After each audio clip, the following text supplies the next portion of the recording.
Pemerintah Kota Makassar terus berupaya memaksimalkan layanan air bersih kepada masyarakat, khususnya di musim kemarau panjang.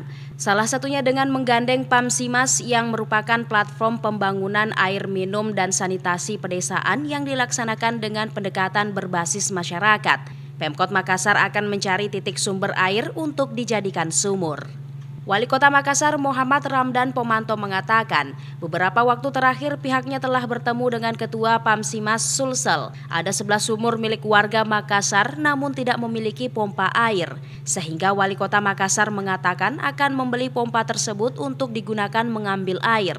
Dengan tujuan masyarakat lainnya juga mendapat jatah air bantuan pemerintah secara gratis. Saya dikontak oleh Ketua Asosiasi Pamsimas. Ternyata ada 11 sumur di Makassar, itu tidak ada pompanya. Saya undang dia. Ada sumur yang bagus airnya, tidak ada pompanya. Saya bilang oke, saya belikan pompa. Supaya masyarakat dengan Pamsimasnya dia bisa mandiri di situ. Selain 11 sumur yang akan dimanfaatkan untuk memenuhi kebutuhan air selama musim kemarau, pemerintah Kota Makassar terus mencari titik sumber air di Kota Makassar dengan melakukan bor tanah yang rencananya akan dilakukan percobaan di daerah wilayah Toka, Kabupaten Maros. Ira, Fajar TV dan Fajar Radio melaporkan.